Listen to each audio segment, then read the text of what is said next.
Because somebody waited to the last minute. Well, we've been together for 13 years, so we were thinking maybe we should start a family with kids. Because it seemed a little empty, without a little kid running around. So that's when we just decided to look into adoption. We had a lot of discussions about the age. What we found through talking to each other and also speaking with Barker was that you can't look at a child just by a number. You have to look at the personality. I'm taking her to Vegas. At first I wasn't sure because he was 12 and I was like, ooh, I don't know. But when they showed me his picture, he was supposed to be with me.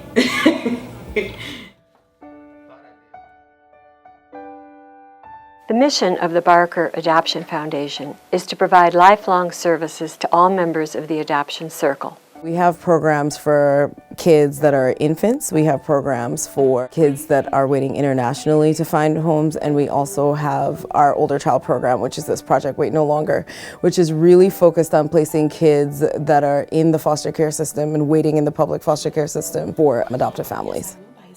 Project Wait No Longer focuses on placing kids that are between the ages of 10 and 18. We are seeing about slightly over 400,000 children currently in U.S. foster care, with a little over 120,000 of those children who are legally free for adoption. After the age of 10, a child's likelihood of being adopted goes down by about 50%. Growing up in a foster care system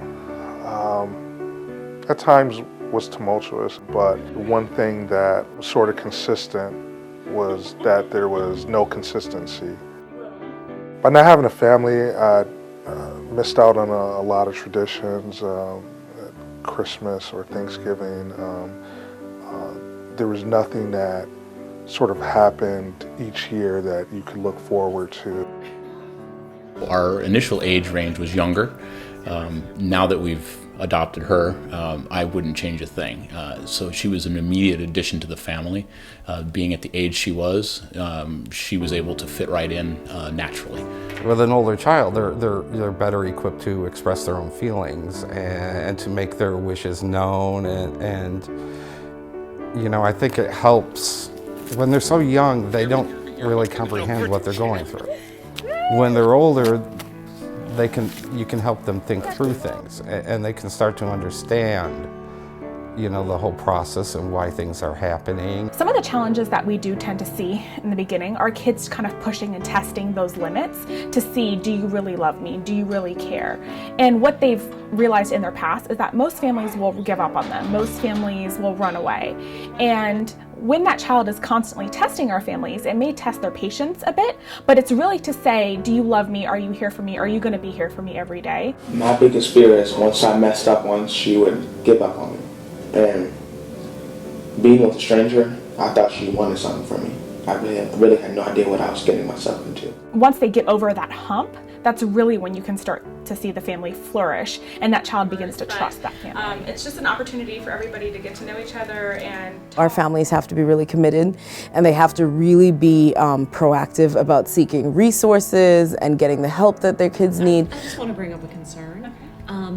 But at the end of the day, with the right combination of therapy and support and a loving and stable family, we see kids really thrive and excel. When we place a child from Project Wait No Longer into an adoptive home, it's a joy every single time. It's hard to describe how joyful it really is, how much we celebrate. I have seen staff literally come out of their office and dance in the aisle when the match is made. The key to anybody who is looking to adopt an older youth is to really look beyond what you may read in their case file.